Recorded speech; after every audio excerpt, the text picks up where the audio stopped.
avid listeners. Thanks again for tuning in to Sin's Workshop. Hope you're all having a wonderful day. Alright, so today we're going to be talking about The Queen's Assassin by Melissa de la Cruz. Let me start by saying I'm a huge fan of de la Cruz's work. I loved her Blue Blood series. I liked her Witches of East End series. I wasn't in love with it. I didn't finish it, unfortunately. But I liked what I was able to read. It just wasn't on the same level for me as the Blue Bloods was. Because I thought Blue Bloods, it was very unique. So, I like de la Cruz's writing. So, I expected to love this novel. Unfortunately, I didn't love it. I liked it, but I didn't love it. My biggest issue, I think, with this novel is the storytelling. In a way, it was very predictable. I think as a young adult fantasy, you're following two characters. You're following Caledon and you're following Shadow. The story does switch off between their perspectives. And Shadow is, she was raised in a glade by her aunts, and she wants nothing more than to join the guild. In fact, she wants nothing more than to be like Caledon, the Queen's assassin. That is what she wants to be. She doesn't want to be part of the royal court like her mother wants her to. So I like that about her. I respect it. But there are a lot of fantasy tropes that I think de la Cruz does throw into the story, but she doesn't reinvent them. And that's the problem I have with the story. There's not a lot of reinventing going on here, and again, she reinvented her own way to do vampires with the Blue Blood series. So I expected more imagination from her. You have Shadow, again, this girl who doesn't want to be just a royal girl. She wants to be a warrior. And then you have Caledon, the Queen's assassin. He's a very stoic character, and there are points in the story where he lacks characterization. Now, their relationship, their journey to go to the rival kingdom to find these scrolls, because Caledon, his father swore a blood oath to the Queen, can never be broken. So pretty much as long as his line is alive, the next person in line, if he were to die, they would be bound to the Queen to be their assassin. And they have to find these scrolls. Like, the Queen is determined these scrolls need to be found so that we can make magic available to everyone. It's not a bad idea. You kind of respect the Queen in that aspect, but I also do think it's very selfish of her. It's like you took away this man's choice, You took away his son's choice. You've pretty much taken away the choice of this family if they want to do something. So in that respect, I'm not quite fond of the Queen. Is she a good ruler? Yes. Was this a hard choice she probably had to make? Probably. I don't approve of it, and I do think it is very selfish of her. You get to see that a lot through Caledon's perspective. And those are the moments where Caledon does shine as a character, because he is delving into this unfairness. It's like, you don't know what unfair is. Like, I tried to run away. I tried to be something else because I didn't want to be this. And this blood oath my father swore to the Queen forced me back. And so it's very sad. It's very disheartening. And those are the points in the story where you really do get to see his emotion. You really do get to see him shine. You really do get to see him come to life as a character. Overall, though, they just don't shine as much as I would hope they would, Shadow and Caledon, they didn't wow me. They just felt like, and this hurts me to say because, again, I am a fan of de la Cruz's work. They just felt like generic fantasy characters to me, and I feel like that's a little harsh to say. I feel like I've been very harsh this week with my reviews. I guess that's just the way the cookie crumbles sometimes. Sometimes you like a book and sometimes you don't. But I did like it. It did. I did finish the book, so that says something.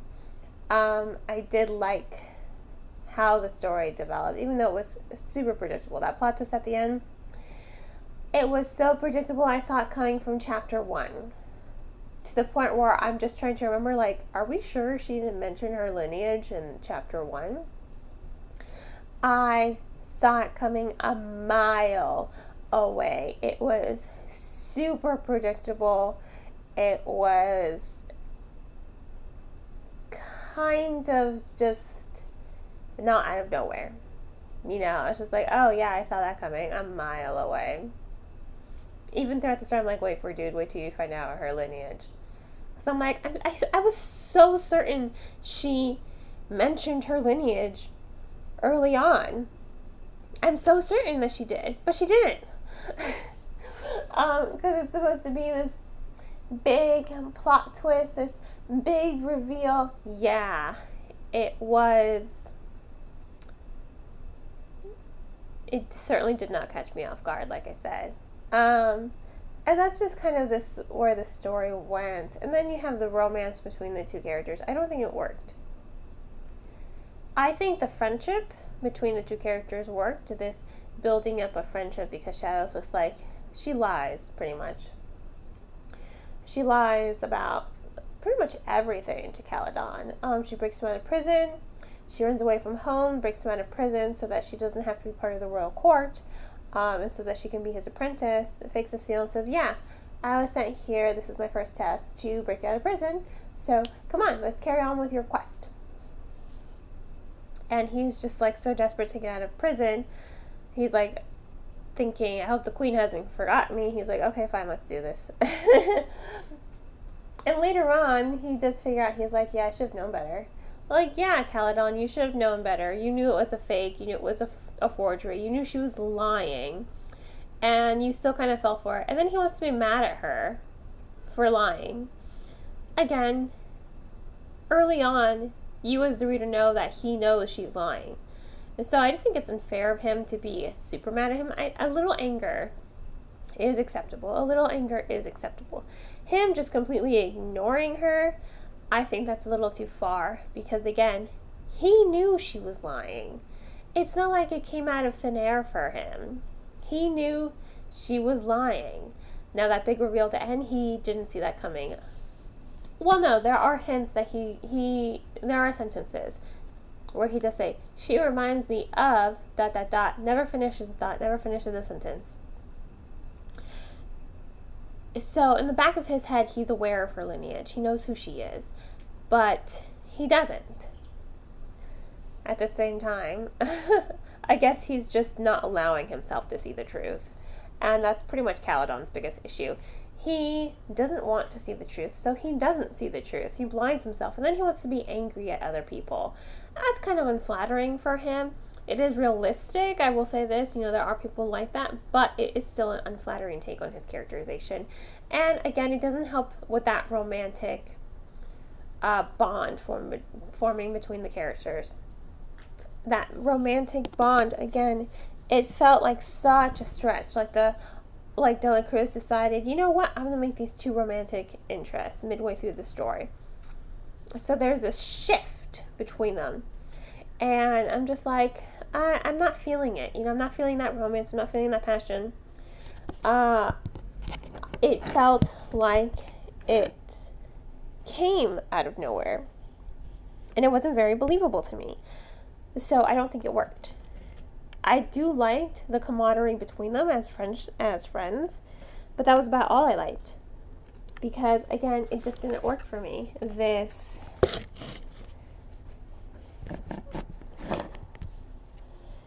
romance, it didn't work.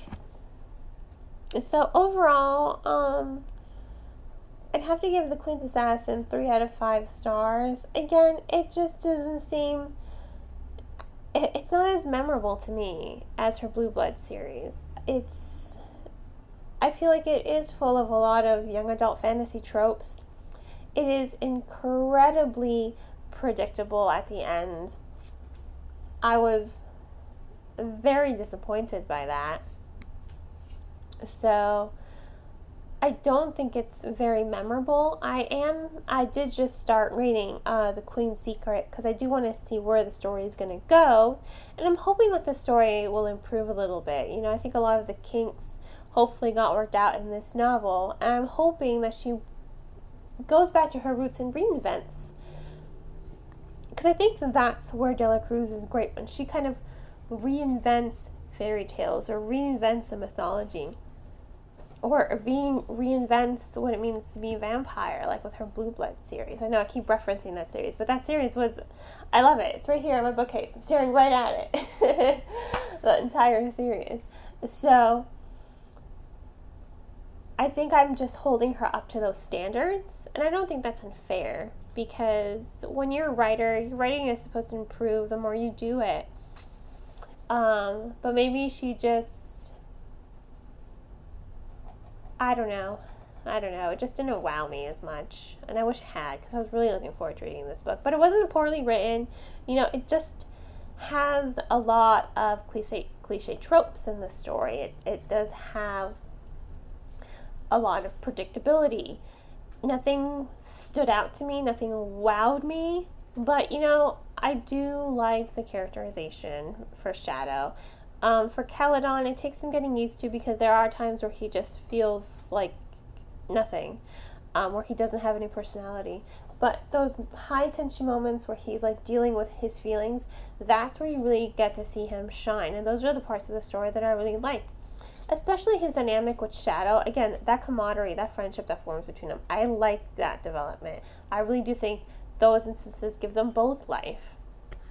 But overall, it just lacked a wow factor. It lacked something that stood out for me, unfortunately. So once again, The Queen's Assassin by Melissa de la Cruz. Give it 3 out of 5 stars. If you want to go ahead and purchase the book, please purchase from your local bookseller. If money's tight, or if you're unsure if you want to purchase the book, please check it out from your local library. Libraries are a great resource for the community and definitely deserve all the support they can get. And on that note, I hope you all will continue to support me by liking this podcast, sharing it with all your book-loving friends, and supporting me on Anchor. There, you can support me for $1 a month.